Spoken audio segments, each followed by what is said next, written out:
Oh, it says we're live. So, welcome from the crossroads of America. It's a talk show about guns, politics, or anything else that crosses my mind. We'll answer questions from the audience, either in the chat or by email at rickslifeasiseeit@gmail.com or spottedrick@gmail.com. I have a Patreon page, PayPal, and all that other stuff in the info section below. All right. So, goddamn, I need a haircut. Let's see. In the chat so far, I've only got two people, Squibload and Kingpin. And that's it. For people, more likely delayed action on the YouTube's part. But then again, I've noticed that I've lost what couple of hundred or so subscribers I have. I've lost 5 this month. So I guess I'm not as popular as I used to be. Anyway. Oh, that long hair kind of makes you look like a hippie. Yeah. Maybe, I don't know. It might be something. Yeah. Or it's the mac and cheese thing. It's probably what it is. It could be. It could be being un-American, you know? Or it could be, my stance on things. I've become, I think I've become wishy-washy. So. Oh, you on the fence? Well, I was listening to Squid today. Oh, boy. I'm wondering. Anyway, let me introduce my panel. If anybody's here to listen, is we got New York Outcast. How you doing? Doing well. Good afternoon, everybody. Thanks for having me. Thanks for joining us. And checking it out on the replay if you choose to do so. Yep. Yeah, and we got Squibload. How you doing? Yeah, I'm here. Okay. Kingpin said you're not super duper over the top 2A enough. Maybe could be. No. And we've got the one and only, the man, the myth, the legend, Patriot in the Dark. How you doing? Good afternoon, everyone. Good well, to see look you. who decided to grace us with his presence. Man, I've been searching all over, and I've been holding off messing with Squib, but I had a whole bunch of list of questions. I'm gonna probably mess with them off air, of course. But. Yeah, you know why you were holding off on messing with me? Probably because you were on the fence about it. On the fence? There's no such thing, is there? Have you listened to Squib's latest Talking Squibbish that he released today? I haven't seen it. Oh, wow. I make these things friendly for those who are sight impaired. Yeah. You know, I don't want to get labeled as a sight supremacist. Sight privilege. Yeah. So it was an interesting video, you know. Anyway, what was I going to say? I totally forgotten. Yeah, well, yeah, I guess I'm not 2A enough or I sit on the fence. You know, I know I haven't been around as long as a lot of people in the 2A fight. But am I a 2A fighter? That is the question. I am. I mean, I support it and I do what I can. I don't believe that, as Squib said, I don't believe we're ever going to get to the point where we're not fighting for something. You know, I agree with them. The Supreme Court's not going to come out and say, shall not be infringed means shall not be infringed, and that's the end of it. It's never going to happen. You know, in my thing. Anyway, let's see who else. Oh, Kingpin's here. Defense Dad showing up. 2 Live Moo. Tactical FUD. MK is in the house, so people are starting to come in. So, so we're always going to be fighting something. And I agree with Squib on another point.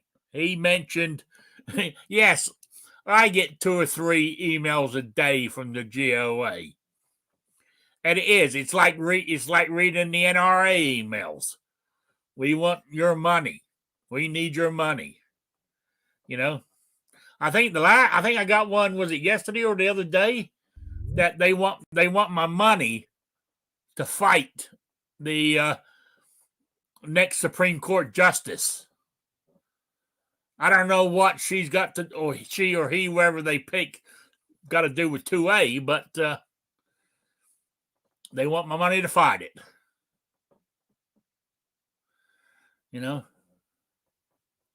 Okay, now somebody's mentioned it in the chat. Oh, who else has joined us? Oh, Guns and Barbecue. How you doing? Doing all right. How about yourself? I'm doing not bad. Not bad. Okay, the topic is is it CRS? Firearms. The guy who got arrested. I must be missing something. As I said, I'm not. Some things I'm very ignorant on. But what is the big fuss over? What's he done that's so bad or hasn't done? Because I'm hearing 2 things. Some people are supporting him. Others say he brought it on himself. Can somebody explain it to me? I got a short version. I just think he's being used basically as a pawn, a showpiece to make an example of personally. So don't know all the ins and outs, this and that. And I know people would debate, especially probably Squib. A lot of people, he's playing with fire. But, loopholes are used in all types of different things in life. Taxes, this and that. It's not a crime or whatever. So, and you can't speak for what somebody's going to do with something. So I don't see how advertising for something that was legal really should be frowned upon. But again, I understand, it's an iffy area, but in the end, I think, basically they're just using him as a pawn pretty much. So, and I don't know the guy, so I'm not trying to justify his actions for him. I'm just as any individual, if that makes any sense. I'm done. Okay. Yeah, it really depends on what you want to listen to and believe on it.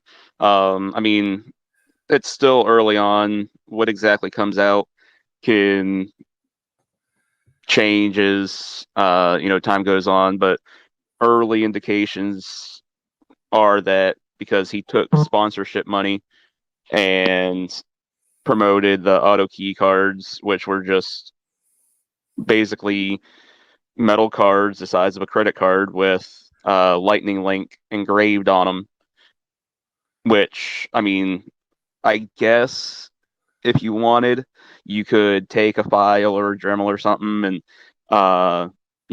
hog all that out, and then you'd have to still bend the metal into the proper shape to then finally make a lightning link. So if you really wanted to go through all that after that, then you could technically make a machine gun as defined by the ATF. But this guy was, just selling a credit card with a photo engraved on it, which they deemed to be a machine gun after that. And with everything that I am to understand, the only thing CRS did was take advertising money and tell people, hey, go buy these. Now, if you look at the court documents, he's being charged with 8 counts, I believe it was, of conspiracy to transfer machine guns or something like that, which there's a couple of things that kind of throw me off because he has an SOT. So why would he go through the trouble of getting the SOT if he's going to try and illegally manufacture and transfer machine guns. Like York said, I really think it's one of those deals where they found a prime target where they can try and make an example out of them, because going after somebody like Mac, that's too big of a fish for them to try and get. But this guy's got enough of a following where they can try and send some reverberations through the community. Yeah. Well, I mean, I see what you're saying, but what's the difference of going to all that trouble to get your Dremel or whatever and cut out the photo on the piece of metal to make that part? There's no difference in drilling holes in an 80% lower. Same principle. You still got to work at it to put a gun together.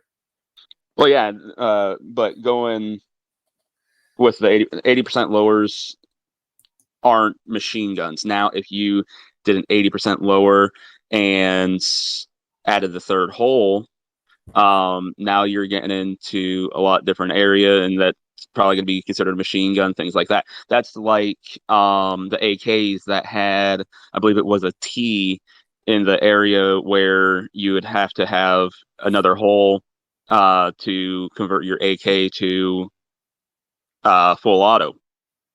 Okay. They deemed that those were illegal. Same things with ARs that were having a little dimple in that spot, and so on. They were deeming that these receivers were illegal, that they were machine guns, because they were instructing people where to drill the hole. Same thing with the solvent traps. The solvent traps were supposed to be fine, but companies were putting little dimples right in the center, which I'm like, it's not that hard to find the friggin' center point on a circle in the first place. But the fact that these companies were putting a little dimple or a little dot right in the center, which told people where to drill, they said that those are now suppressors. Oh, okay. Can I present this from a different point of view? Yeah. Okay. Yeah. Everybody wants the instant gratification. Everybody wants. This is kind of what I said in my video about the whole, we just want the Supreme Court to make a ruling and then tomorrow we're all free. Okay. Put all that aside. Take your feelings, stick them up your ass, okay? This is about poking the bear. This guy was warned by people in our culture, people that fight for the Second Amendment, people that didn't want to see anything bad happen to him no matter what they thought of him, and didn't want to see anything bad happen to us, the people fighting for the Second Amendment, which I meant what I said when I said the fight's never going to end. And he said, fuck you, I'm doing what I want. And now he set back the work that some of us have been doing. He hasn't been doing the work. He's been collecting the money. He hasn't been doing the work, and he didn't care about how much damage he did. We all want to see the NFA go away. And if the NFA went away, all these gimmicks that keep poking the bear, that everybody whines and cries and gets distracted by, all these people that want to be, because man, if I've just got that full auto that's suppressed, I'll be a real man. Okay, if you take all that garbage and set it to the side, and the NFA and a Hughes Amendment disappear tomorrow, nobody would be interested in that stuff. Nobody would want a bump stock. Nobody would want an auto key card. Nobody would want a solvent tramp. Nobody would, because the NFA wouldn't exist. I'm not saying that we shouldn't try to get rid of the NFA, and I'm not saying that we don't have a chance of getting rid of it. We've actually made some progress towards taking care of it. And every single time we start to make some progress, what happens? We get distracted with bump stocks and binary triggers and solvent traps. And now the auto key card again. Don't poke the bear. This is a long game. This is a patience will win the race game. This is I know you don't agree with the law, and the law is unconstitutional, but obey the law while we fight this legally, civilly, with our heads, things like that. This guy doesn't care about that. What this guy cares about is how much money he's making. You say that they're making an example out of him and that they're using him as a pawn. It's the other way around. He's going to come out on top with more money than he had before, more popularity than he had before. He's going to use this to his advantage. I don't think he's sitting there crapping his pants right now. He's sitting there rubbing his hands together going, he can hear the cash register signs like he does with all the little ploys that he's been doing. And his audience is so stupid, they just keep feeding it. And there's other people that claim to be in the culture, that claim to be pro-A, that are on YouTube and other forms of social media that use the same exact playbook he uses, and they profit. Maybe not a lot. Maybe they live a poor life. Maybe they don't live a poor life. And I'm not saying that everybody who is a capitalist and pro-Second Amendment on YouTube does this. There are plenty of YouTubers out there that don't. They find a balance between integrity and ethics and understanding how we're going to more effectively fight this. They understand and accept a lot of things, and they still manage to make a few bucks on the side, and they can do it and sleep at night. I mean, this guy sleeps at night, but that's because he doesn't have any conscience. So I don't care about any of that other stuff, because this guy was warned by people in our culture not to do this, let alone the ATF or his lawyers or anybody else who told him don't do this, and he did this. And now if he rots in jail, he rots in jail. I honestly don't think the charges will stick. I think this will be a big hullabaloo. It might drag out for a year or two because, you know, that whole right to speedy trial, when has that ever happened, right? Okay, I can see him being, away as long as Rittenhouse was. And in the end, Rittenhouse got, he was found not guilty. So I do believe that some of this stuff is bogus and some of the stuff isn't. But in the end, he knew better and he did this anyhow. So what did he do that was illegal? All of the things that all of these companies do to skirt the NFA, draw unnecessary attention to the fact that we want to get rid of the NFA. Some of these. Okay, so, then fuck off, dude. Fuck off. All right. What do you mean fuck off? Fuck off. No, would we have alcohol if we it is kind of appealing to the enemy if you're concerned. Like I said, would we have alcohol right now? Hold on. If people back during Prohibition, what, we can't talk? Is he fucking G-Webs now? We're just going to jump out and not listen? No, he's jumped out. Like I said, would we have alcohol right now if people during Prohibition said, oh, well, you know what? The government said we can't have that. We're just going to have to do this long fight. Or did they go and they run moonshine and they open speakeasies and everything else? And then later on, our elected officials were like, oh, man, we might have screwed the pooch here. Yeah. Well, I wanted to ask how it made, how it ruins the effort or whatever personally, because I would think it kind of could help advance it, because now things are brought up to the public. People that have never heard of this are questioning it, thinking about it, and it becomes one of them thought crime things. I think the average person's like, till you do something, it's not a crime.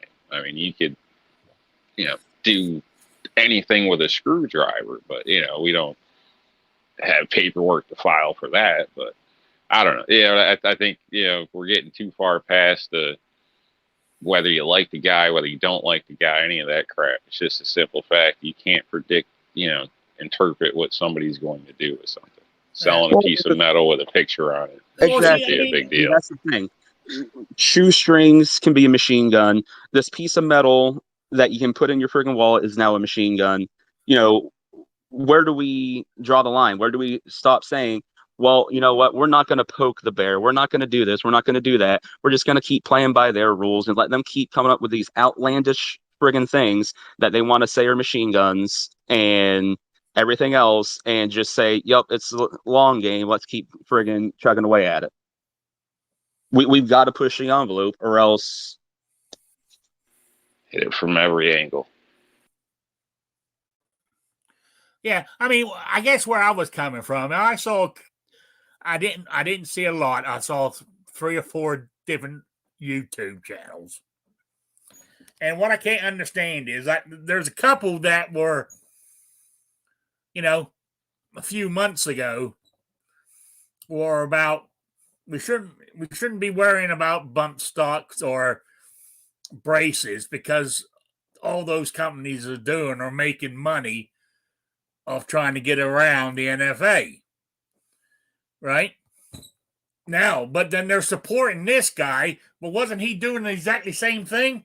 What's the fucking difference between the guy and the company making the bump stock? I'm confused. Well, that's the other thing is they keep changing the definitions to fit what they want to fit.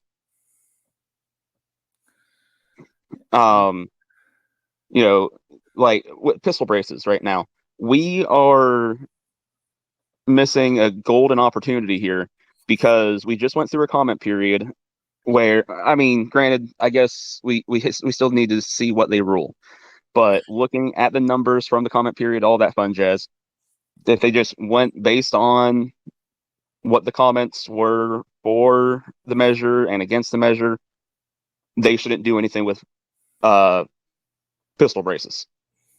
And if they don't, and they say, "Oh, you guys are right," we're not going to do this. We're not going to do that stupid friggin' score sheet and everything else. If we do not go on the offensive with that, we are letting something slip through the cracks that is potentially able to get shit off the NFA. And that is short-barreled rifles, because with that comment period, the ATF even said, at the end of the day, if we feel that you are just trying to skirt the NFA, we'll still say that this is a short-barreled rifle and, charge you with having an illegal SBR and all this fun jazz. So the ATF has already acknowledged that these ARs with pistol braces and AKs with pistol braces and all this fun jazz really are just short-barreled rifles.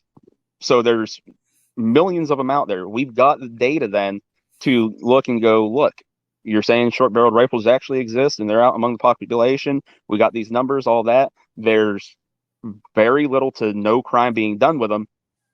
Why are they on the NFA? Why are we having to pay a $200 tax stamp for this when it's got this stock on it, and then we don't have to pay a $200 tax stamp for this because it's got this quote-unquote brace, which you're saying is the exact same thing if you want to make it that way by their ruling. We're missing a really good opportunity if we don't seize on that. Okay, I see where you're coming from, but I don't know. In some ways, I agree with Squib about poking the bear. I mean, because all this is done now is it's distracting us from something else they got planned. I honestly believe. I mean, they're going after the triggers. And all this other stuff. I mean, a trigger that I suppose. I mean, it still falls under the definition of semi-auto, but you pull the trigger, it fires. You let go of the trigger, it fires. That. I mean, that is that's poking the bear on their rules. No, binary triggers are not part of this. That they specifically said that in the documents that they sent out to law enforcement. Binary triggers are not part of it. The only thing that they are going after are the forced reset triggers. What's the difference? The forced reset trigger uses the recoil of the firearm to actually reset the trigger forward. Then you'd actually have to pull the trigger again, which at that point, all you have to do is keep constant pressure rearward. So the trigger resets forward, but because you're keeping that constant pressure rearward, it simulates full auto fire. The binary trigger, like a bump stock, in a sense. Now the binary trigger, you pull the trigger and it goes bang, and it won't go bang again until you release the trigger. Now you can hold it back there all day. It's not going to fire another round. So you actually have to make and this is one of the things that I don't like with their wording, a conscious move of your finger to release the trigger to make that second round go off. And that's why binary triggers are still fine. But one of the things that I don't like is this whole idea of a conscious trigger pull. How many videos have we all seen where somebody decides to give somebody, a Smith & Wesson 500, for example, and it's the first time they've ever shot a gun, and somebody thought, oh, this is going to be really funny. So they pull the trigger, it goes bang, and then while the gun's recoiling, they end up firing another friggin' shot because they have a sympathy pull where they're not ready, or anything like that, and the gun goes off again. That is not a conscious pull of that trigger on that second shot. So should that now be a full auto revolver? The idea that it has to be a conscious pull of the trigger. Again, this is where we get into they're just making the definitions as they go, and we're supposed to just sit here and go, okay, we're cool with it. Make it up as you go, and we'll just keep trying to fight you in court. How the fuck are we supposed to fight anything when they're just going to change the rules as we go along? Yeah, good point. But I mean, I don't see us winning. Well, playing nice, I don't think really helps anything. Do they play nice with us? I mean, what divorce attorney doesn't look for a loophole or some kind of way to do more? You know what I mean? It's almost in our nature. We're competing, so why wouldn't you do everything you could legally possible? That's that's kind of what I don't get. I mean, people that do that are taking risk in this day and age. We could probably all agree on that. But some people volunteer to take that risk. If they want to be the martyr or whatever the case may be, somebody's got to do it in some cases. So, I don't, why is you complaining? It's not you, you know what I mean? And basically hit it from all around, but it's the idea that it wasn't like he filed it out for you and made it. You had to make the choice and take the action, and it was all within the legal law. So I don't know.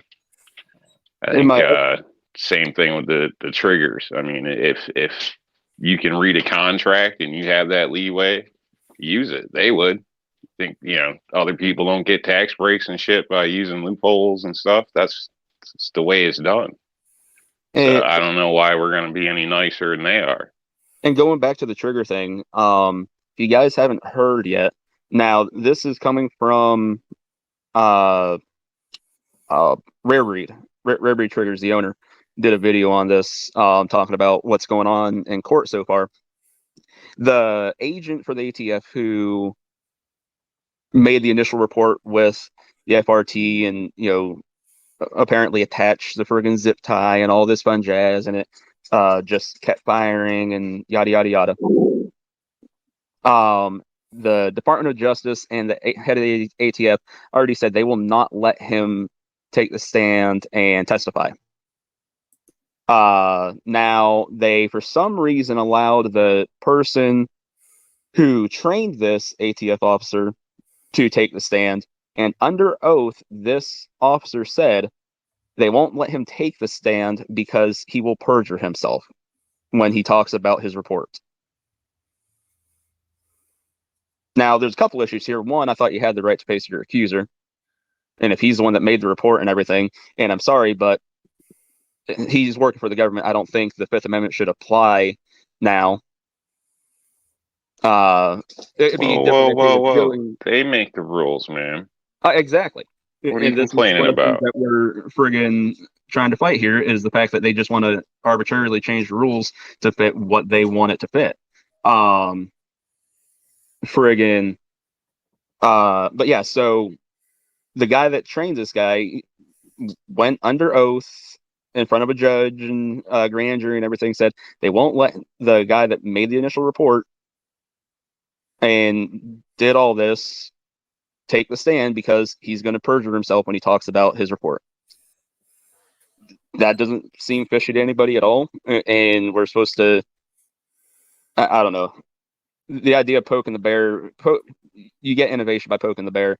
And unless you can articulate what law was broken, that, I don't see what's wrong with poking the bear at that point. You know, you did the exact same thing that CRS did to me on air, and I reacted the exact same way.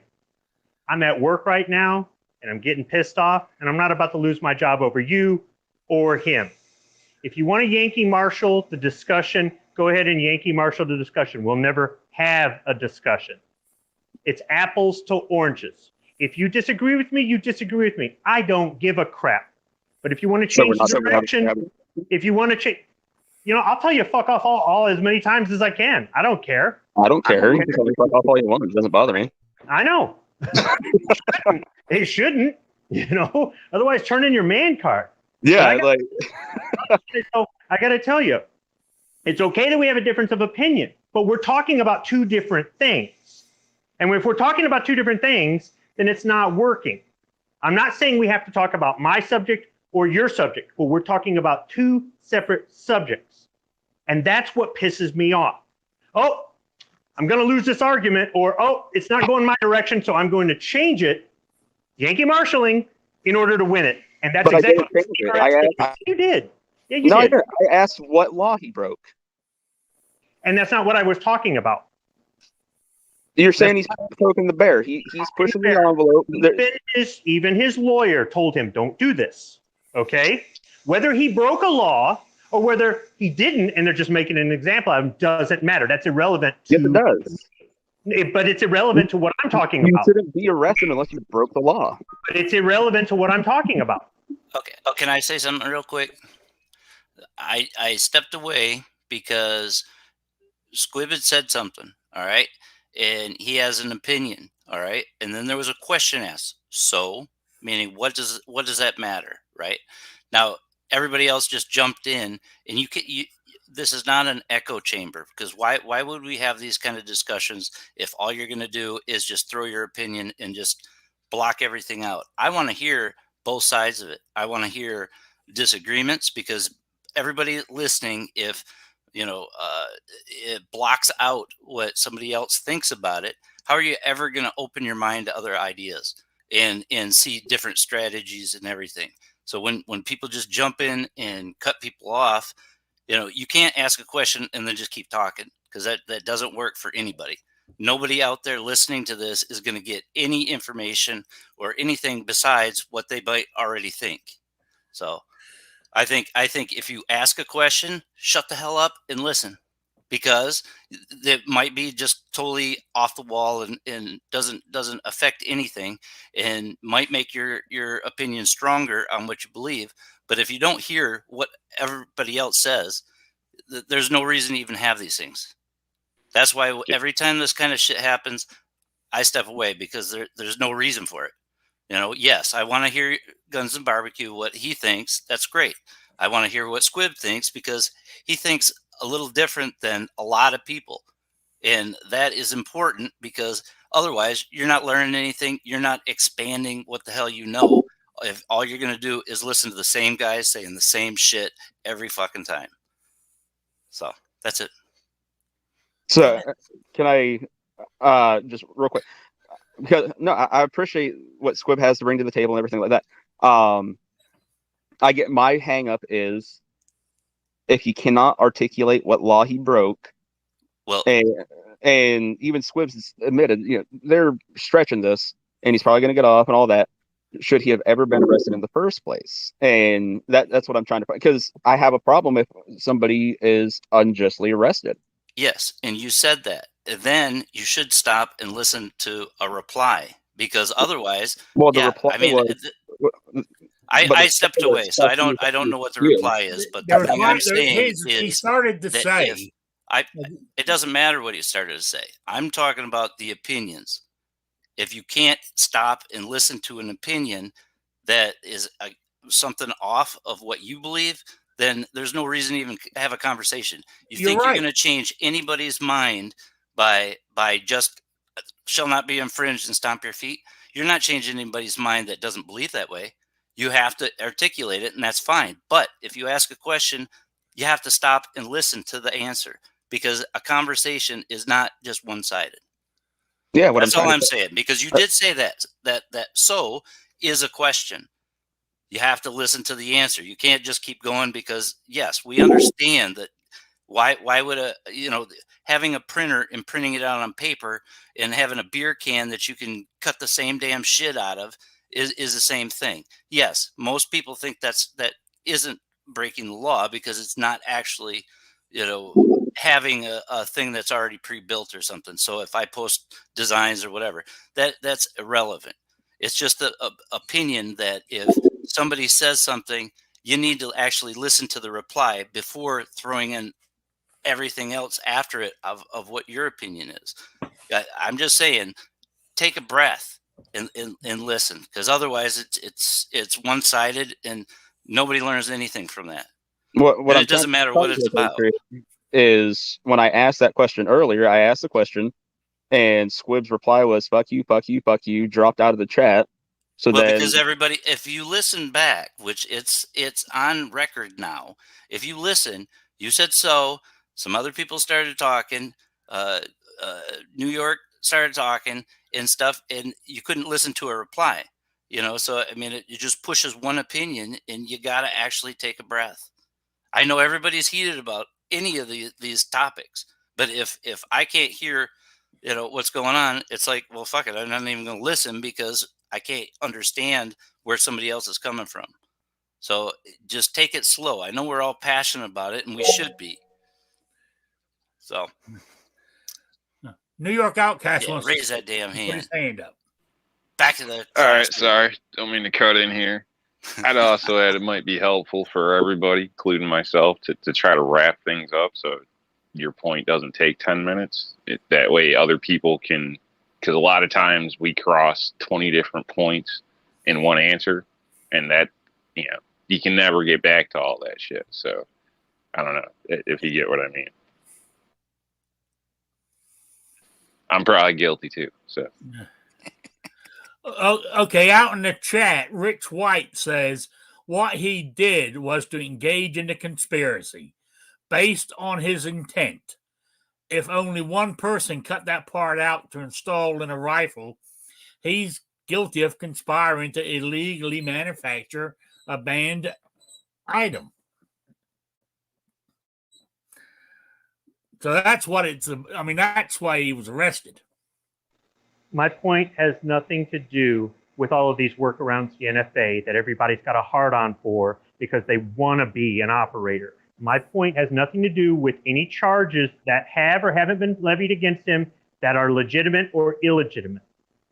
My point has to do with the long-term strategy of fighting for our Second Amendment rights, to include getting rid of the NFA.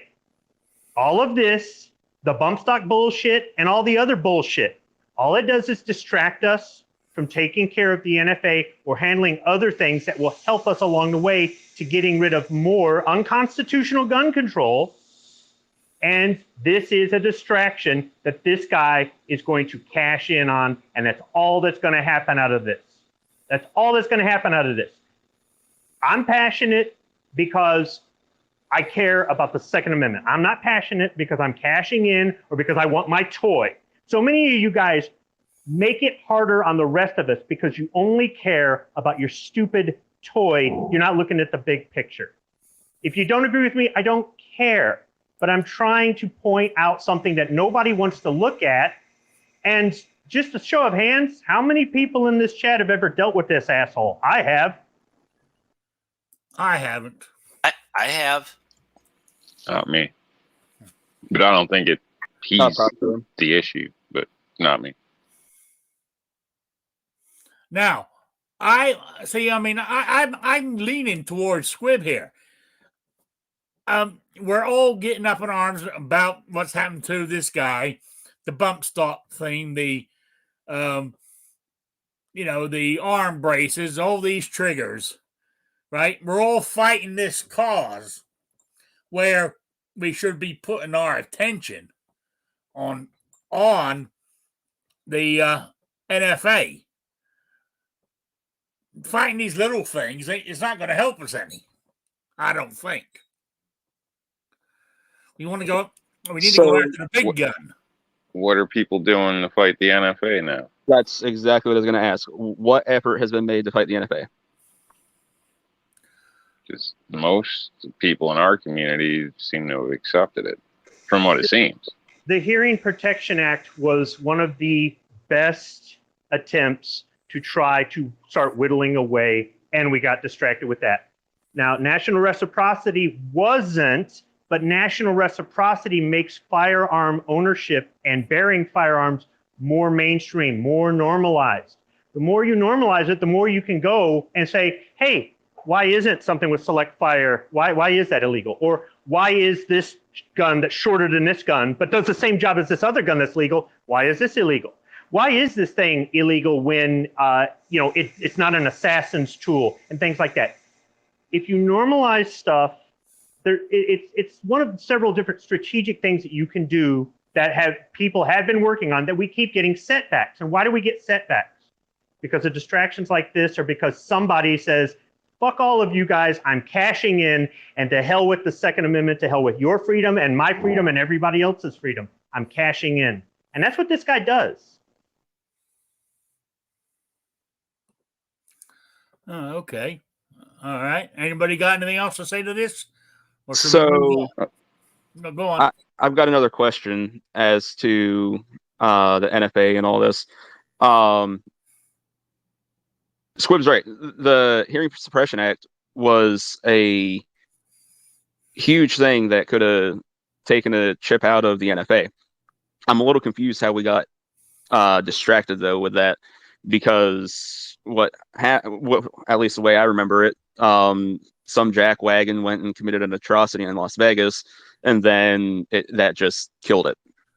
Yeah, everybody panicked. The senators And panicked. what did they use against us? That stupid plastic gimmick that simulates a sear, and externally, it's not a sear. Understand, we can talk definition all day long, but all these things do the same thing. And that's where you get that whole spirit of the law. I'm not a lawyer. I don't play one on TV.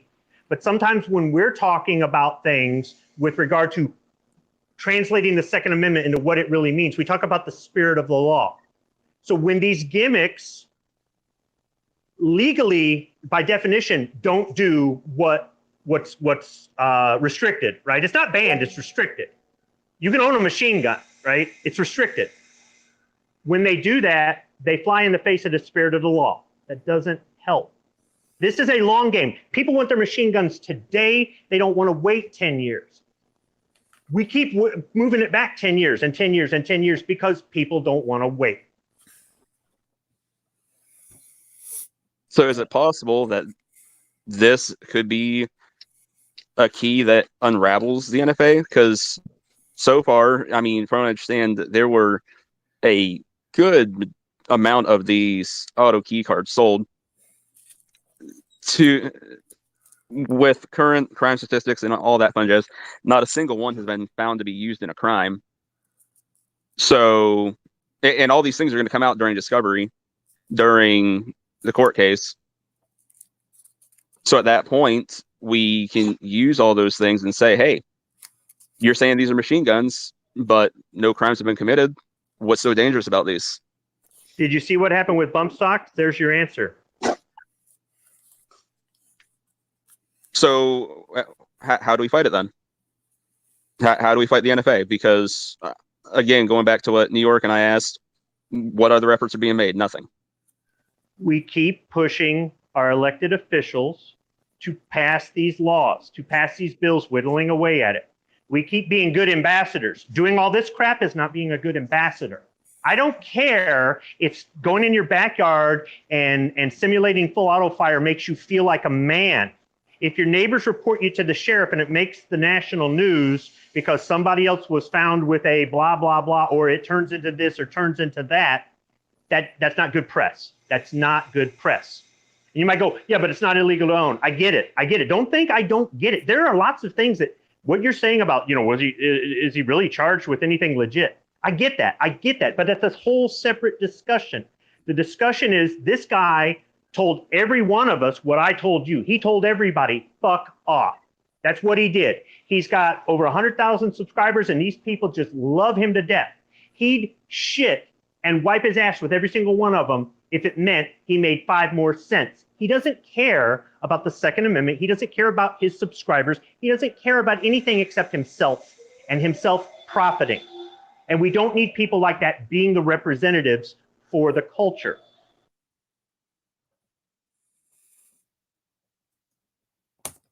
I agree with you on So that one. you're looking at this purely from a optics standpoint. Is that a fair assessment? In some ways, yes, and in some ways, no. I'm not a big fan of optics. I see a time and a place for it, and I see a time and a place where, like I've argued against optics when somebody says don't sling an AR-15 over your shoulder when you go to the rally, even though there's nothing illegal in your state about walking to the rally and with an AR-15 over your shoulder, you know. But then there's, you know, another level of that maybe I don't agree with, and somebody else could debate with me that I'm not seeing the big picture. So from an optics standpoint, no. I think, no, you know what? No. This resources. This is how they distracted us before and before and before. We're wasting resources on this individual who threw us all under the bus. So you see no potential victory here other than for himself? He's definitely going to walk away from this with money, yes. Yeah. As soon as I heard it, first thing that went through my mind was like, oh, his channel's going to skyrocket, and you know, he's going to be doing well after all this. I don't know how well, because I mean, there's still going to be the legal funds and all that, which, I mean, last I heard, they've already raised something like 50 or 60 grand in a GoFundMe, and that was, I think, as of yesterday, so it could be even higher now. But you know, it's still going to cost money to fight the federal government, and it's going to cost a lot of money. So that's how they're distracting us. We're too busy worried about this guy who doesn't care about us. We're too busy worried about him.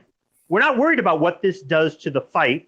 We're not worried about any setbacks this is. We're not worried about how the culture or the community, the culture is, you know, gets a black eye over this. And I would stand up for this guy if I thought this guy was a stand-up guy. If there were lots of people telling him, yes, be the sacrificial lamb or set the example. So nobody was telling him that. He was telling himself that. And because of that, the hard work that you've done and you've done and you've done and you've done and I've done, some of that just got erased. Some of your hard work just got taken away because this guy doesn't care.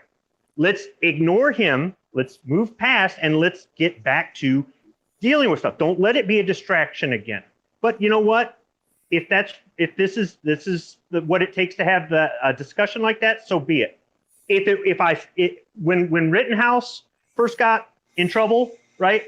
I kind of felt the same way, that this guy kind of threw us all under the bus with his behavior. Once I got more facts about it, then I changed my tune and admitted that I had changed my tune, because when I got more information, then I realized what it really was, and that it wasn't about him being down there being armed. It was about the right to self-defense, right? It's kind of like that thing in Florida that I always get in an argument with Artisan Tony about, that guy, that D-bag down there in Florida, that we don't agree on and things like that. If something changes with this, I still don't know that I'm going to change my tune, because this guy threw us all under the bus.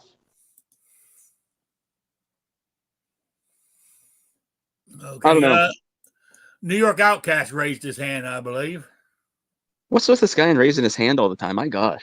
Yeah, be honest, I don't even remember. It was something about the Supreme Court thing, but I'll just say something. It's a while ago. See.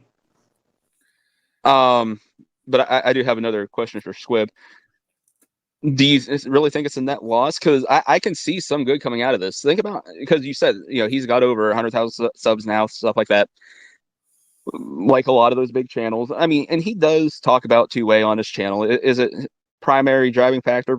No, I don't think so. But he does. Now, majority of people watching his channel are probably watching for what they deem an educational value, because he does a whole lot of talking on there, as well as I think an entertainment value. But so for those people that are watching for a quote unquote educational value, or what I think is more likely a entertainment value, How many of those people never even thought about 2A? Didn't really pay attention to 2A stuff, and until this happens, and then they go, whoa, whoa, whoa, wait a minute. The government can just call a friggin' credit card sized piece of metal a friggin' machine gun because it's got a picture printed on it. And how many of those people then go, whoa, this is ridiculous, and they get involved in the fight? Yeah, that doesn't happen very often. Now, okay, I see your point. You've got a point there. However, based on the way he's handled it, is that the way you want them fighting this? Is that what you want them doing? Is that what you want them? You want them to say, hey, let's all poke the bear. Let's all poke the bear, and then see what they really do. I'm not saying we should cower. I'm not saying that either. There's just a smart way to do this. And there's evidence that doing this the smart way works. But being impetuous, being naive, just rushing in there guns blazing doesn't necessarily work. And that's what he's teaching them. Well, the line should be clear. That's one point I'd like to get out there. It shouldn't be this, it should be okay, I don't know, blah, blah, blah. It should be clear. There shouldn't be any BS, so you don't have a bunch of people all worried and staying away, afraid to come out, afraid to do stuff because they're unsure of the law. And by the law, what was going on was legal. So, you know what I mean? So whether you like it or not, the guy could be an asshole. I don't know. I really, to me, it ain't about the guy. It's about the principle, the item. The fact that you want to thought crime somebody to jail, and conspiracy to people thought crime and people. This is like some rogue crazy shit, in my opinion. Now, granted, that's what they do now. That's the game you play when you roll the dice. But in the end, the line should be very clear on where it is, so people don't fear dabbling with stuff. You shouldn't. They're controlling people in our community with fear due to all their bullshit, and one day it's okay and one day it's not. None of that's good. I am not siding with the AFT at all, but I am not siding with this guy either. I think they're both wrong. And that's the thing. Whenever I try to present something from the standpoint of somebody who's been stepping back for decades, watching this happen, and even being involved too, okay, I try to present an angle. I'm not saying it's the only angle, and I'm not saying if it's not my way, it's wrong, but I'm trying to present an angle that a lot of people don't want to look at because they just want to go in there, like I said, the way this guy does, guns blazing. And that's not necessarily the smart way. As you get older, you start to become more of a pragmatist, things like that. So I don't agree with the AFT on this. And there's a lot of things that I've said on shows before that I've had people accuse me of believing something or saying something that I've never said. Just because I don't agree with your stupid ass bump stock or some of these other things doesn't mean that I don't think you have the right to own it. You should own it. But right now, is it a good idea to go on YouTube waving the damn thing around going, F the ATF, I'm going to do what I want? Hey, man, you might get arrested and it might be BS charges, but you just set us all back.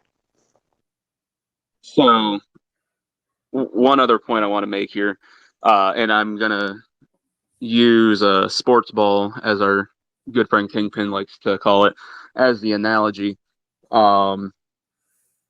Did he really set us back when we keep allowing them to change the goal line? We get down in the red zone and we're making some headway, and then they're like, oh, nope, we're pushing back the goal line another 15 yards. So now we got another 35 yards to go instead of 20. And that's what they keep doing. Again, I think it was while you were out, Squib, but I mentioned, shoelace can be considered a machine gun. A piece of plastic that you put on the end of your gun, the bump stock, considered a machine gun. And they just arbitrarily change it as they see fit. How are we ever supposed to win against that? I don't agree with that, and I understand how the shoelace can do that. They actually had us do that in the military. But the thing about that, not really a machine gun, but a semi-auto. But regardless, the way, okay, how exactly do I put this?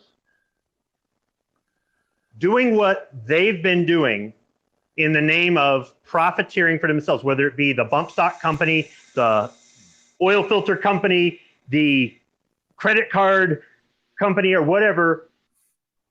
I just don't, I'm not going to agree with that being the way to get these things removed. But they don't want these things removed. If you make the auto key card, you have no vested interest in the NFA going away. Because if the NFA and the use amendment went away tomorrow, and suddenly you could go buy, a brand new fill in the blank full auto, right? Why would you buy their damn auto key card? Think about it, people. Think about it.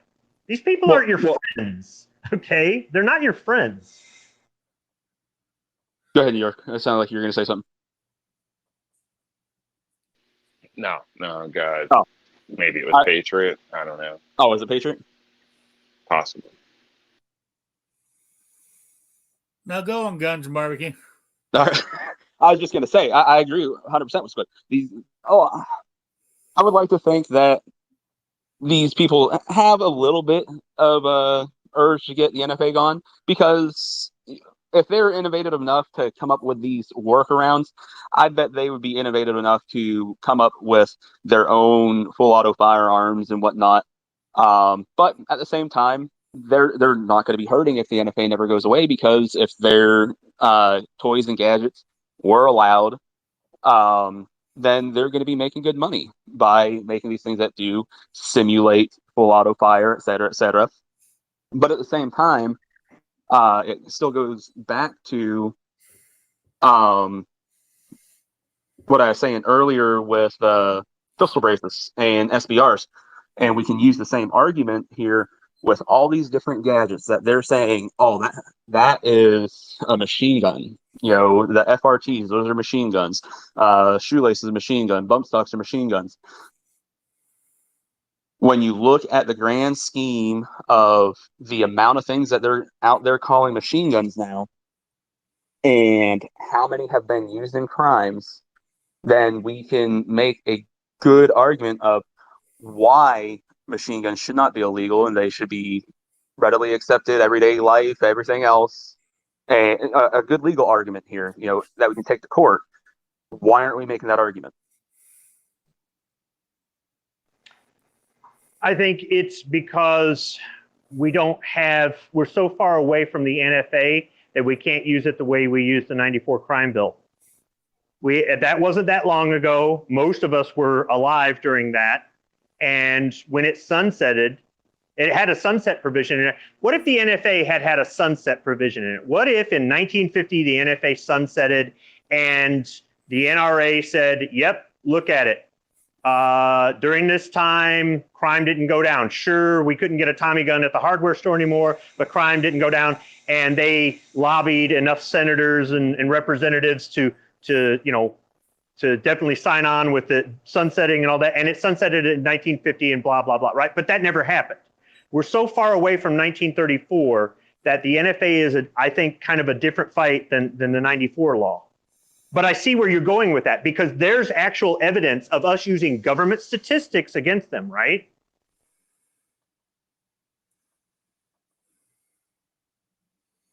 Correct, because again, I don't know if you were in here when I was talking about bump stocks and SBRs, but with the last comment period, essentially the ATF said, or not bump stocks, but pistol braces, excuse me. But they said, here's this score sheet. If you don't, or if you make it through the score sheet and all that, we could still, at the end of the day, just deem that your legally owned AR or AK or whatever the heck has a pistol brace on it is a short-barreled rifle or a short-barreled shotgun, if we believe that you're trying to somehow skirt the NFA or GCA. So right there, the ATF and government saying, yeah, these really are short-barreled rifles and short-barreled shotguns. There's millions of them out in the streets. How many are actually being used in crimes? And that's the basis behind the NFA is, excuse me, sorry. I was fighting with the dog chain in the snowbank and got myself winded. I'm terribly out of shape.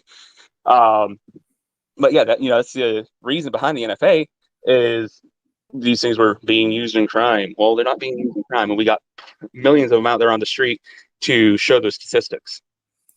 Okay, but now the NFA has been around so long that it's become normalized, right? This is why I'm saying anything that makes owning a firearm, carrying a firearm, buying a firearm, working on a firearm, training with a firearm, everything firearm, having a firearm in your YouTube video, on your live stream, things like that. Anything that makes that more normalized gets it out there, and then it is easier to fight these laws. Because the NFA has been around so long, we have people in our own culture who go on their live show and say owning a machine gun is illegal, and that's a lie, right?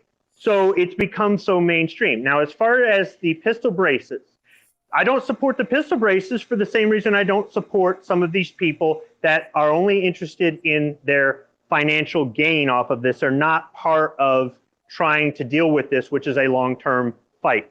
And the reason I say that is because what I've noticed is everybody I know who has had or has a pistol brace uses it so that they don't have to pay a tax stamp, or because they don't want the government to legally have the right to just come into their house whenever they want, or they don't want to ask permission to take it out of state or whatever. They don't use a pistol brace as a pistol brace. They use a pistol brace as a workaround because they don't want to file the paperwork and go through all the hassle, which nobody should have to go through, but it exists, it's out there, to have an SBR. I'm just going to call it for what it is. And you can argue with me till you're blue in the face that, no, that's not what it is. Handicapped people use this and blah, blah, blah. That's great. How many people have done YouTube videos where they, you know, the way they're using it? Or how many people do you know that use it that way? It's the truth. I'm going to be truthful about it. I'm not afraid of it, but I'm not making any money off of it. But that's How long you been working for the ATF? No, I'm not saying that you need a doctor's prescription to get one of these things either. You know, you have to prove that you're handicapped in order to use it. That wouldn't be right either. Actually having to do paperwork to have an SBR or SBS, but that's real. This is where we get into the spirit of the law. And I don't agree with the ATF going, you can shoulder it, you can't shoulder it, you can, you can't. And then you got people writing letters, can I, can't I? And writing letters doesn't do us any favors either, but I understand why people write letters. Okay, but if we're gonna be one way and they're gonna be the same way, then I don't know. I don't necessarily always see that as a way to win the fight. No. So Gotta get out the fence, Squid. Can't play think nice. Yeah. Well, we're on the same page here, Squid, but I'm having trouble identifying the disconnect a little bit here, because we both made pretty much the same argument, but somehow I see it where it could help us, and you're seeing you don't see where it can help. But so I don't know if what I'm about to say will help or not. Because things, we'll go with the pistol braces again, just because I think that's the most relevant one we have at the moment. You know, you see it as just a toy that's a workaround, which I'm not arguing that. At the end of the day, it's a workaround to get an SBR and SBS. And I think they're friggin' great, because there's millions of them on the market. And because one of the arguments is against getting rid of the NFA is, well, we don't have any statistics showing that these things, once taken off the NFA, that they wouldn't be used in crime. And I'm sitting here going, no, we got millions of them out on the street right now. And you guys just admitted during the last comment period that we have them out on the street and that they really are SBRs and SBSs. And that's why I think that pushing that envelope is a good thing. Poking that bear is a good thing, because then we get innovation like this, where eventually we can go and say, hey, we have millions of them out on the street, and none of them are being used in the way that you're saying that you're afraid they'll be used. All right. Well, we're not coming to the same conclusion from different points, or you know. Like I said, I feel like we're on the same train track, just different directions still. No? No. Look, somebody's going to look at the way I'm looking at this and saying that. What was that? Did you hear I that? didn't hear anything.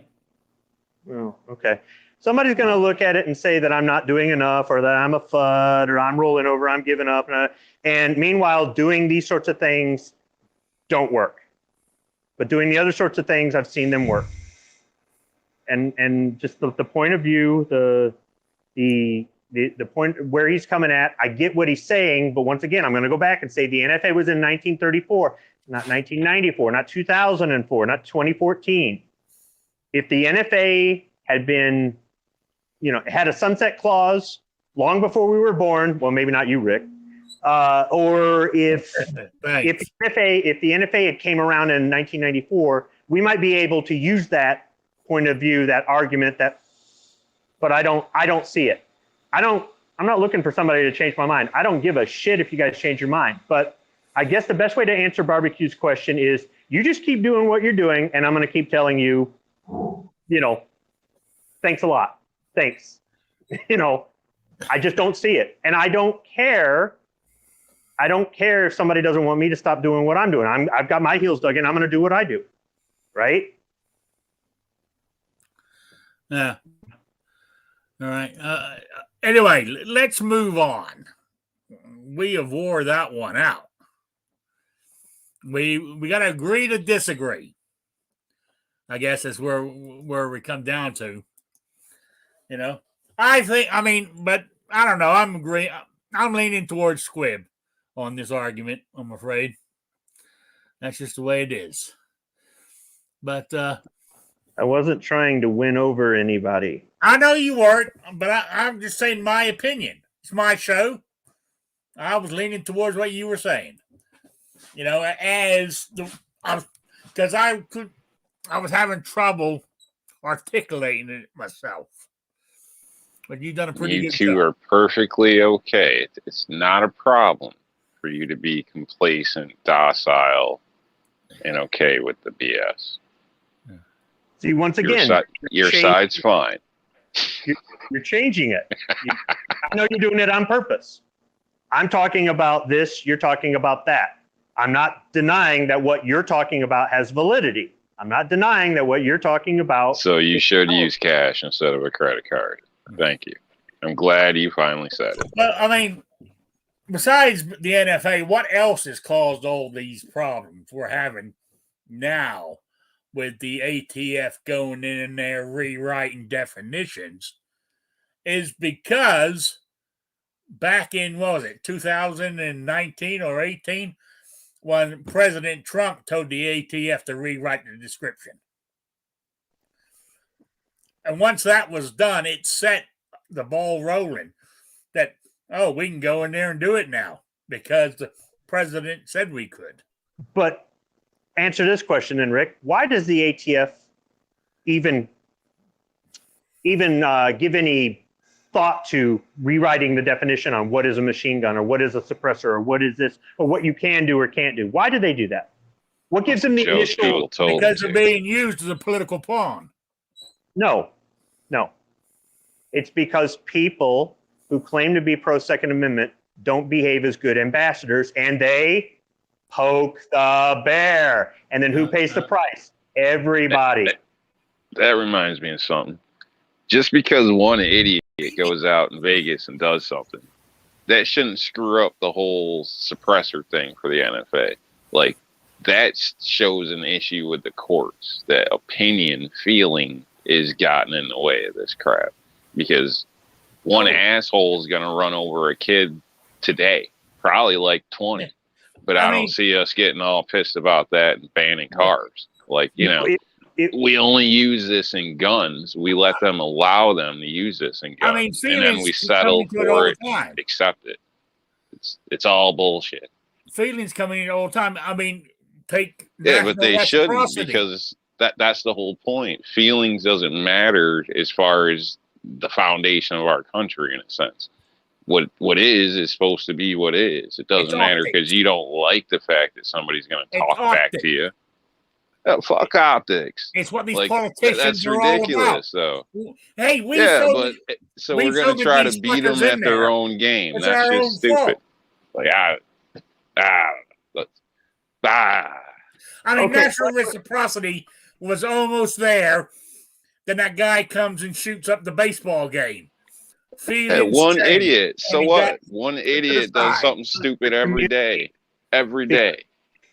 Because the 2A culture stopped for a second and let themselves get distracted. Instead of continuing continuing to do the things that they've been doing to try to keep pushing these elected officials to pass these laws, to repeal these laws, to do the things that they've been doing, instead of still going out there being a good ambassador, instead of trying to offer education and offer the ways that you can give people an honest opinion instead of a slanted opinion. I think people in the culture stopped for a second and said, my bump suck, my bump suck.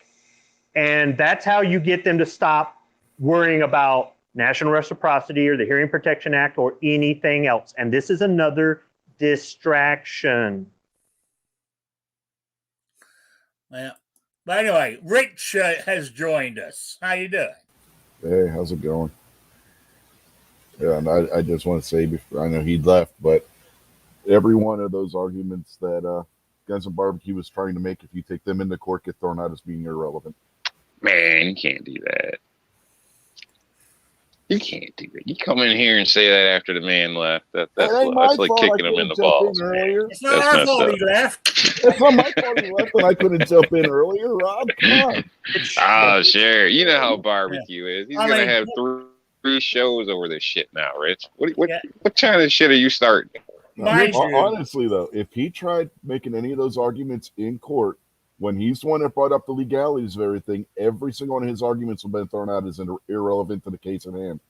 Because the case at hand isn't over whether a pistol brace makes a rifle or a pistol an SBR or not.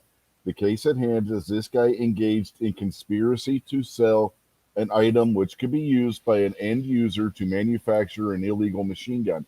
That's what he is charged with. And I don't agree with Squib. I think he faces a severe case of possible conviction on this. I don't think he's going to make as much money. He's going to be spending a hell of a lot of money in legal fees. Whatever he gets in from his GoFundMe, he's going to. If there's any of it left after the trial and everything, I will in the appeals process. I'd be very surprised that it gets to be very, very expensive. That may be so, and that is part of one of the reasons that I'm coming at this from an angle where I've got experience as opposed to an angle where I don't. You're the one with the law degree or whatever. I'm not. And there's been other times where we've been arguing over something or talking about something, and you come on and you go, in a court, this won't hold up, or this isn't the way the law is written, or this isn't. And that's sometimes why I don't go in from the whole emotional, but they just came and arrested him for nothing. They could do it to any of us argument. Well, at the time, it was a legal item. So, how, you know what I mean? How they ban Pepsi next week? Everybody distributes Pepsi's a criminal. I mean, come on, man. He was marketing that item. It was not legal to do. Right. They're not arresting him because it's just like the Kyle Rittenhouse thing. Okay. Everybody's like, he should have never been down there with a gun. He was 17 and had a gun. He was across. I didn't say that. You did. No, what you're not listening to me. When that was going on, we had a whole bunch of people that were focused on that. None of that was in the trial. They tried to make it in the trial, and the judge told the guy, hey, don't make this about that. I told you, I've warned you, don't do this. And the guy wrecked the trial in some ways about doing that. But everybody was like this, that, and the other. And we're on the right of the people on multiple shows saying that's not what it's about. And I can understand people's emotion because they're going, hey, what if they come after my auto key card? What if they come after my bump stock? What if they come after my SBR, my oil filter, whatever? You're identifying with him from that standpoint. Don't think I'm discrediting that. And it's not right for the government to just come into your house and kick in the door and do what they want. But if you're doing other things that are potentially, like Rich is saying, could get you in all kinds of hot water, and your lawyer tells you, look, don't do this, and you go, fuck you, I'm doing what I want, you got what you asked for, dude. You poked the bear. The problem is this doesn't affect him and him alone. It affects all of us. All of us. Yeah. Like I said on Gary's show, this guy poked the bear, decided he wanted to volunteer to be a test case, and it could cost him some jail time in the process. So what's honestly the problem if that's your take? What's the problem then? I don't see how it hurts me. I don't know how it hurts you or the NFA or any of that. Like, I still haven't been convinced on how that hurts us. But if he wants to take the chance, he wants to poke the bear, maybe it's a gamble. Maybe he comes out like Squib's saying with a book deal and he gets famous off it. I don't know. Maybe he doesn't. That's on him. So what's that? You feel that way, so obviously don't donate to his cause. What's it matter?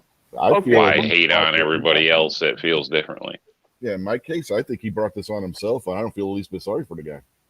Okay, I can use an analogy here. Outcast won't get it because he never watched a movie in his life. But how many out there saw the movie Young Guns 2? You remember that movie? They're going to that rancher and they're asking him for some money because they need some money in order to have provisions, stuff like that, because they're gonna get out of it. Okay. No, hold up. So they go to this rich I know rancher. where Squid's going with this. Yeah, and he goes, can you just give us some money and we'll just get the hell out of here? All right, we're gonna disappear. And he goes, no, they're coming after you, and you. You're Billy the Kid. You're Billy the Kid. You're all little Billy bastards in their eyes. We're all little Billy bastards in their eyes because this guy took it upon himself to go out there and represent all of us. Yeah, but they hate us anyway, so who gives a shit? They hate us. They hate us anyway. We're baby killers. We want our own children to go and shoot up schools and all this shit they like to say about us. So who cares? I mean, that's like the crazy guy in the street curses you out and you're upset all day about it. Who cares? Like, I don't understand why we let that bother. It doesn't matter what it's the same thing at rallies when you guys talk about optics. We go down there without guns. They still call us maniacs. We go there with guns. They call us maniacs. What's the difference? There's no freaking difference. So why are we pandering to them? The hell with them. Like, the hell with them. What you gonna, the guy your wife sleeps with, you're gonna try to dress like him or something? I mean, like, this is ridiculous. Like, who gives a shit? It doesn't make any sense. Damn. I'm not pandering. You go off like that. Well, yeah, but you know what, though? He brings up a good point. See, this is why having these disagreements are not a bad thing. This brings it to the surface instead of us all just being in a fucking echo chamber like some shows. Okay? I understand what you're saying. I don't think, then once again, you good valid points, but I'm not pandering. I'm picking my battles. I've been on this earth long enough to know what battles to pick and what battles ain't worth fighting. And there's some times where you just let it pass by. And there's other times where you ambush them. All right? And this guy ambushed everybody. He ambushed us. He ambushed the ATF.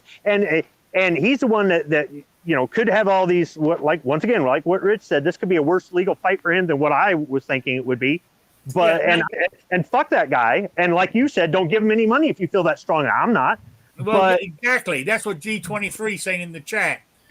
I don't care if someone wants to poke the government. Just don't come begging me or anyone else to pay for it. But that's not the only point, though. The point is that any effort we make to try to get suppressors off the NFA and then go after SBRs and SBSs and then go after select fire, full auto and stuff like that, a little at a time, piece by piece, getting it back piece by piece, which has worked, just got set back again. The more these guys keep coming up with these gimmicks, the more they keep flaunting these gimmicks, the more the ATF is going to question them and then they're going to go after them. If these gimmicks didn't exist, we might actually have more headway towards taking down the NFA a little at a time, as opposed to, I want my instant gratification. You guys keep going with your instant gratification. See how that works. Yeah. So anyway, I think it's all got to do with the what we need. Somebody mentioned it ages ago, but what we need to do is a lot of the problems, like we said, you had the Las Vegas thing that stopped the Hearing Protection Act. You had the baseball shooting that stopped national reciprocity. We need to start looking at our politicians that we stick up there in government who claim to be 2A supporters, but they're 2A butts. Good example is all. I hate to upset anybody out there who's a Texan, but your boy Crenshaw, he spouted a great game, and he got voted in. And look at him, he's a red flag lover. Those kind of people need to be kicked out next time around, and somebody else put in there. And there's a lot of them up there in Washington in their own little bubble. And we need to get rid of them. I mean, can we do it? I don't know. Some of them have been in there, they're so entrenched. It's almost, the way politics is set up today, it's almost impossible. The person who's sitting in that seat has the advantage over somebody trying to kick him out of it.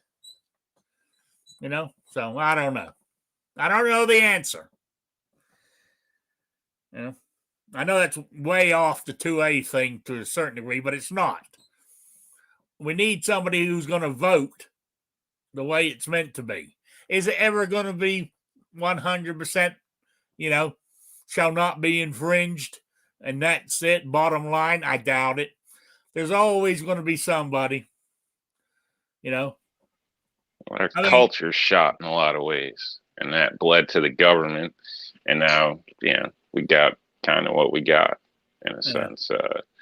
It's going to take more than one branch or one little area. Here's a question for you. You can start local, it's good, but everybody thinks, like if Trump comes back, everything's going to get fixed or something. That's ridiculous. Same thing or with whoever it is. Like, it's going to take more than one individual, and that's kind of the problem. So, like, trying to correct things in a rigged game. So, who willingly wants to give up power, healthcare, transportation, all this type? Who's willing to want to do that? Nobody. Yeah. So you got to force them out. But all we do is keep doing the same damn thing on the machines they rig and expect a different result. Yeah. Like, it's actually shameful. Our grandfathers or whatever should be, we're spitting on their grave. It's freaking ridiculous. I know. But there's somebody in the chat said way back then that the Republicans had the House and the Senate and nothing got passed. And as I keep saying, and people seem to forget this, I mean, it just happened a few days ago when they tried to overturn the filibuster. You can have pass a law. You have to have 60 votes. Well, that depends. Even though the Republicans had a majority in the House, they could not get 60 votes to pass any 2A law. Because no Democrat would change their vote. And it depends on the law being that you're trying to pass. They could have, all it took was Sinema and Manchin to say no to stop that. Manchin and Sinema said yes. The deciding vote would have been to Kamala Harris, and the filibuster would have been killed as we know. Oh, absolutely. But where I was going with this is back then when Trump was the president. I know where you're going. I was going to. And you have to have 60 votes, and we didn't have it. For that to pass, you would have to have 60 votes, and there's no way that you're going to get 60% of the Senate, whether you like it or not, that's going to vote to repeal anything in the NFA under the current way the government is structured and the way the voting system is structured. In the way certain states like California are structured, where you only, the way the California primary works, you don't get the top Republican going against the top Democrat automatically like you do in just about every other state. You get the top two vote getters. If the top two vote getters in California are both Democrats who hate guns, those are going to be the guys that are going to be running in California for Senate. You're not going to have a Republican versus a Democrat guaranteed in that state. You're not going to have a guaranteed. There's another state that does it that way too. I can't think who it is, but there have been other situations where the Republicans have controlled Congress, and then nothing happened then too. And then you've got the Democrats that say, "Oh no, we're more pro-gun than what you guys say," because when a Democrat is in office, nothing gets passed. And that's their compelling argument is, man, if you just vote Democrat president all the time, no gun control would ever get passed. And like, seriously, you expect me to swallow that BS? But then you got people on our side going, look what Trump did. Look at this. This has happened before. Or you've had presidents that really didn't give a crap. Reagan was told, hey, don't worry about this Hughes Amendment thing. We'll take care of it. Nobody took care of it. And then everybody's going, he's the worst president because of the Hughes Amendment. And it's like, there's more to it than that. So I'm not trying to make excuses, but this stuff does happen over and over again. That's why I'm saying, if you're in the fight, the longer you're in the fight and the more you notice, you're going to start to see some repeating cycles. And when you start to see those repeating cycles politically or whatever it is in the industry or what have you, you're going to start to pick out patterns and then you're going to go, hey, wait a minute. And then maybe you might make a better choice, a choice that isn't going to get us the same result we keep getting over and over again. I'm glad you brought it up, Rick. You wake up and realize it's all rigged. Now, by the way, G23 says the other state is Washington that does it the way California does. Okay, I knew there was another state that did it that way. So, yeah. Anyway, I don't know. We just got to. So we had some good conversation today. And I don't know. Did we get anything? Did anybody's mind get changed? I don't know. I really don't know. But hey, I enjoyed the conversation.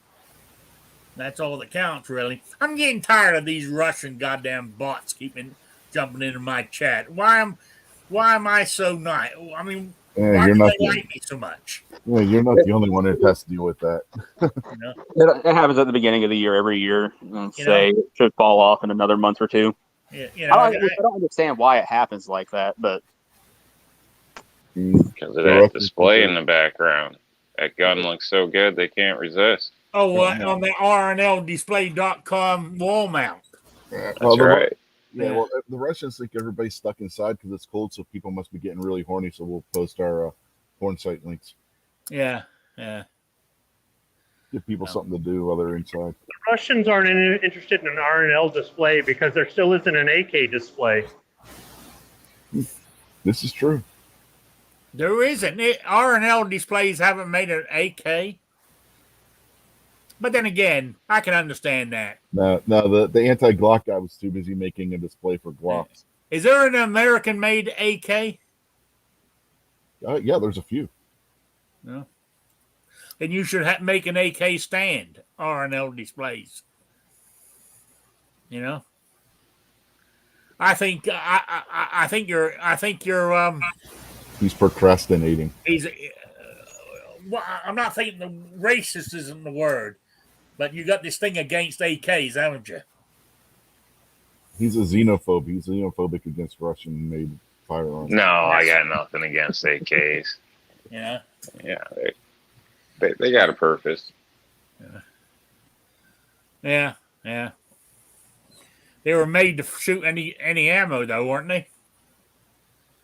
Yeah. They're pretty much. I mean, I like AKs. I mean, in a perfect world, you could have both. Depends what you want to do, in my opinion. So if I can only pick one, I'm going with the AR in most situations. But that's just my preference. New from Smith & Wesson, the M&P 47. Get yours today. Everybody always talks about I want to use the weapon that our military is using. Well, I look at it this way. I want to use the weapon that our enemy's using, because if I'm using the weapon our enemy's using, then I can just pick up their ammo when I kill them. Yeah. And depending on your fight, the enemy might be using an AR. I mean, like a few months ago, when this illegitimate president we have said that about the the Trump supporters fighting the government, with his airplanes and his things. Well, you think about it. For 20 years, goddamn Taliban with their AK-47s kept the American army at a standstill for 20 years. So us, with our semi-automatic ARs, could do a lot of damage. I'm with you on that one. I mean, everybody looks at the big picture, the technology, the choppers, rockets, all this good stuff, but in a lot of cases, they would be somewhat worried about optics. And then how do you pin down an ununiformed, combatant in a sense? So it'd be more difficult than I think a lot of people think. And as a society, we're a lot more fragile than I think a lot of people think. Oh, yeah. That's a topic I won't even get into these day and age. But I mean, I don't think it would take a whole lot to create a mass panic and here. That's for sure. Absolutely. It wouldn't take much at all. It wouldn't take much at all for us to revert back to barbaric ways very easily. All you have to do is get rid of encryption, and all your banks would be empty. Yeah, And and your all you cards would people be who empty. hoard gold and silver It's are not going to that be hard. fucked because it doesn't. Because I think small man teams can disrupt I mean, things if I'm well sitting enough to here, create issues. if I'm sitting here on my little homestead with my vegetables and meat, your gold and silver ain't going to do shit. You Yeah. turn off the internet, half the country would just explode. Oh my Oh god. yeah, oh yeah. Well, if you want to see the effects of how easy it is to panic people, just look at last couple of years when all they said was there's this giant pandemic that's going to come and it's going to kill 2 million people in the United States alone, and watch how fast everybody was panicking buying toilet paper for a respiratory illness. I know that was. I mean, and it's still ridiculous right now. But going back to what you said about the war and they just had AK-47s. Honestly, I think they would have put up a good fight, even if and I hate to use this analogy, pitchforks, because it's one that gets thrown around a lot. But honestly, if they were just coming at us with pitchforks and shovels, they would have still been a task to handle, because what we were really fighting was a religious ideology. Yeah. It wasn't their weapons. And at the end of the day, if for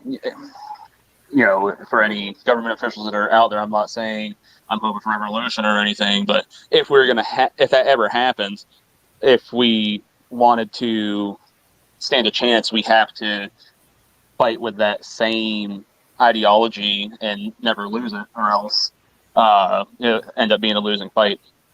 Oh yeah, absolutely. I'd argue that a little bit, because I think we could have done a lot more if we were allowed to as a whole. But because of optics, because of humanity, you're not allowed to. Yeah, it's Vietnam and all over again.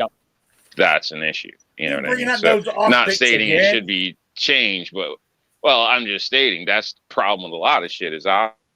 Yeah. I mean, sometimes overwhelming violence, force gets the job done, but you can't half-ass shit. So if you want somebody to do a job, set it up to succeed, not to fail.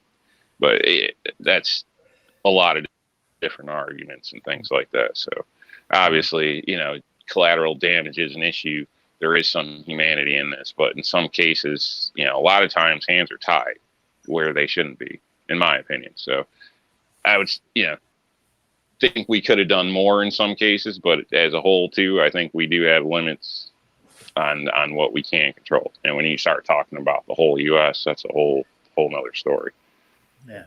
And to Rob's point, he's absolutely right. I mean, they tied the hands of what the people in the military were able to do over there, and they did the same thing in Vietnam. If you look back at history. Oh yeah, they did. So anyway, I'm going to wind this up because, as you know, I'm getting hungry. I got some pork chops to throw on the grill. And I'm even having a little salad with it too. So. Uh-oh. Rob's rubbing off on me. Rob didn't say anything to that. I had a heart pork attack. chops, having a side salad. Nice. Nice. Well, I was waiting for the catch, but this is an actual salad. There's no hamburger on it. No. I might put Italian dressing on it. We're getting there. I might put Italian dressing on it though. But no, I gotta. I'm trying to get back on my diet. Start off. I gotta start somewhere. And as I told my doctor, I tried to explain to him. Say for argument's sake, I said, I don't know. I said, I haven't counted, so I don't know. But say for argument, I'm eating 5,000 calories a day. Just say for argument's sake, I said to my doctor. And you say, well, you got to go on this diet for your age, height, and stuff. All you can have is 2,200 calories a day. You've lost me right there. To cut me from 5,000 to 2,200 like that ain't going to work. If I was your doctor, I'd have you down to 900 calories a day. Seriously. Yep. I was literally just going to say that. And that's what he said I had to be on. Fine. But what I'm saying is work me out a diet plan where, like I said, I'm on 5,000 now. Next week, I drop down to, say, 4,000. 2 or 3 weeks, go down to 3,000. Work my way down to that. To do from what I'm on now to what they say, I just can't do it. I have tried. Well, damn, Rick, it's food, not crack. You know, all you gotta do is ease off a little bit, man. Would he lose weight if he just ate crack instead and didn't eat any? Or does that give you the money? I think I could. If Look, man, it's mind over matter. Hey, if you want it, you got to discipline yourself to do it. I remember years ago, I was sort of semi-skinny once. The actual doctor gave me back in the 80s, diet pills, basically speed. And my metabolism was burning up more than I could eat. You know, and I was losing weight like crazy. You know? But I put it all back on, of course. So, anyway, let me wind this up. Who should we start with? Guns and Barbecue. You got any shout-outs or plugs? Wow, number one, I came in, well, technically last now because, I had to pop back in. Shout-outs or plugs. I'd just like to thank everybody for listening. Hope you enjoyed the chat. I had a great time. I always like getting into it with Squibby. Even though we get heated sometimes, I really do value the guy's opinion. Yeah, and like Patriot said earlier, he's got a different way to look at things, and that's why I value his opinion, because of that abstract view. And it's great to hear other people's views, and we need to hear them and have those open conversations. Anything to plug? We were just talking about the weight loss thing there, Rick. The last Saturday of every month now with the barbecue chat, I'm going to be doing a weight loss chat. So perhaps you want to tune into that tonight. It's 9:30 p.m. In the last 2 years, 3 years, something like that. I'd have to do the math again. I'm down 170 pounds. Now, part of that was with surgery, but before the surgery, I lost 85. So I've got an idea of how to do it and do it healthily and, all that fun jazz. And hopefully we'll get some people in there to talk about, are they losing weight, what they're doing, so it's not just one person's ideas and how they think to do it. Hopefully we can get some other people with ideas and what they're doing to lose weight. And also, it can be a place where if somebody wants to come in and be like, hey, I gained 5 pounds this month. All right, cool. What do you think went wrong or something like that? And maybe we can help get people back on the right track. But so, yeah, if anybody's looking to drop some extra pounds this year or anything like that, tune into the barbecue chats at 9:30 p.m. The last Saturday every month. All right. That Eastern time? The only time zone that matters? Got that right. Okay. All right. New York Outcast. You got anything? Yeah, real quick, I just want to say I think that sounds sketchy, barbecue.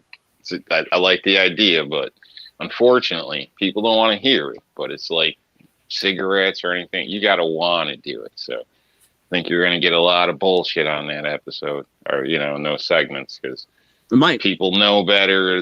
But they still drink 5 gallons of soda every day, or this or that or whatever. So you can't. It's like a junkie. You can't fix somebody that doesn't want to fix themselves. And I mean, no disrespect. I was overweight and went through it myself, and still had the stretch marks to prove it. So I can tell you that, but it takes a discipline most people just don't freaking have. I'm sorry. It's a discipline. Too soft. Besides that, check out R&L Displays. And obviously everybody on the panel, and thanks for joining us. Obviously the show was a little different tonight. I actually like it. There's a little bit where I couldn't get a word in, but that's how it goes. So but definitely I think a better show than average. Yeah, Okay, great. no Appreciate it. disrespect. So Yeah. Well, I appreciate that. There, does G23 ever show tonight? Yeah, he's doing his tonight. Yeah. Okay. There was something else I was going to mention. New York, oh yeah, were you hit by that northeasterner there in New York? we got like extra cold weather, some snow last night. I was told we were supposed to be getting more, but I don't know. It doesn't look like it. So I don't know if we're getting bypassed for once or what. So We got snow here last night. It's all gone now, but we got snow overnight. Only a dusting, but it was there this morning when I woke up. So, all right, the man, the myth, the legend, Patriot in the Dark. You got anything? Oh, I got a bunch.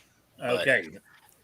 We're I listening. just suggest everyone actually do the work, do some studying, and look in your area. You got, just to poke the bear for Squib, you got a lot of people that'll sit there and watch hours of SHOT Show garbage, but they couldn't tell you if their local boards or political figures in their towns, what their views are on anything, let alone their school boards and stuff. If you take the time and figure it out and get out there and actually get involved with it, because there's tons of people out there that are totally capable and have the same opinions that the Constitution should be above all things. And there's a lot of people out there that don't, and you need to get rid of them. It doesn't matter if they got the R, the D, the independent, whatever. It doesn't matter if they don't follow the Constitution, and it's up to you to push them out. I'm not going to push out your local guy, and I'm not expecting anybody to do it here for me. So if you don't do it, then you can't sit here and complain and cry about, a Republican majority that did nothing. Trump was in office when you had 3/4 of those Republicans against the president and against this and against that. And then even if they were all for it, that you had half of them say, no, I'm not going to do it unless all of this is done, instead of incrementally, pushing for the Constitution and what it states. So if you don't do anything, it's your own damn fault. And other than that, make it an outstanding day. And and if you have any suggestions as far as a case for my daughter's brand new over-under shotgun for skeet, let me know. I don't know if you get a long one or you get a short one because you break it down. I have no clue. So if anybody's got any suggestions, let me know. Talk to Obnoxious and Snob. They have done a lot of work with okay. Because I thought you were going to say Clover. I asked him, and he's ghosted me for the last month. So and remember, Snob's kid shoots skeet and stuff. So he actually gave me some. He gave me some pointers. He was in somewhere. I don't know if it was roll calls or whatever, but yeah, he did, and I ended up going with the Mossberg Silver Reserve. Have you taken her out shooting yet? No, actually, I've had to deal with some customer service by Mossberg, and I'm going to do a video on that because they are outstanding. The guys are really good over there. Shop I picked it up, they're missing 2 chokes out of it. The 2 chokes that were supposed to be in the barrels were missing, and so I called up there, and they're shipping them out right away. Oh, that's great. So, the gun shop, they're like, oh, it's the only one we had and whatever, because it's not my local, my favorite shop. But, yeah, so that it seems to be nice. She loves it. It's weighted just right. And went with the 12 gauge, and so we'll see how that all goes. But if you have a kid and you state, hey, if you ace your exams, I'm going to buy this.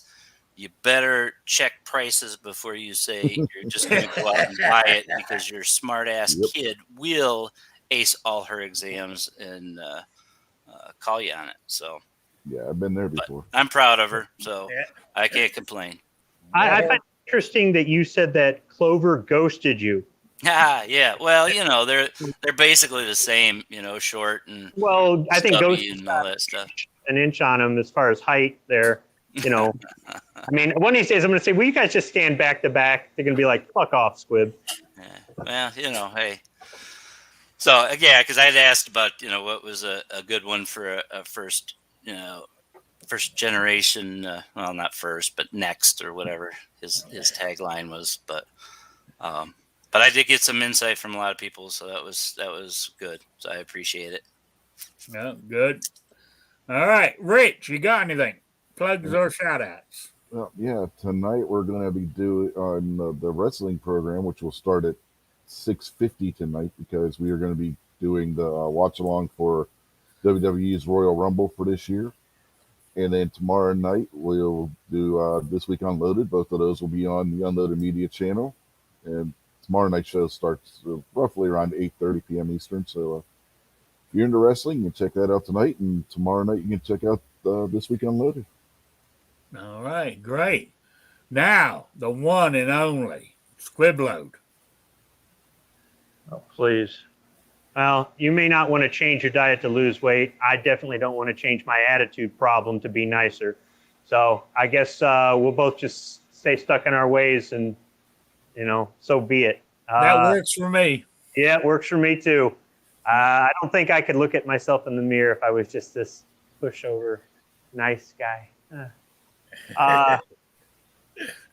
The show did get heated, but that tends to happen. But I'd rather have that than the damn echo chamber.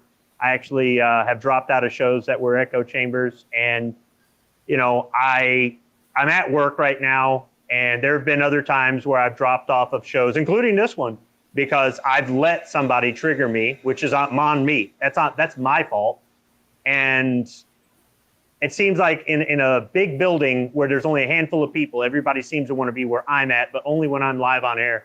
So it's better for me to drop off than it is for me to keep letting myself get irascible and agitated and get myself into the human resource office and lose a job, you know, because right now I'm on overtime, and that's gun money, and that's a good thing. So yeah, it is. Yeah. So you better fuck off back to work. Damn right. Oh, man. And by the way, there should be an extra $56.10 in your next Social Security check. Oh, yeah? Yeah, because that's what they took out of my $100 bonus. $56 in income taxes, those sons of bitches. Thank you. I will use that. Hopefully to buy some primers. You know? All right. That's it. I think we got everybody, didn't we? I want to say thank you to everybody in the chat for stopping by on this Saturday afternoon. I really appreciate it. We've had a great. I thought it was a good show.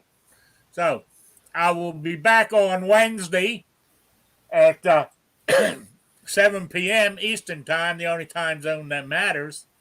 So I will see you all then. So good afternoon, good evening, everybody. Bye, Sabrina. Bye-bye. Eat a salad.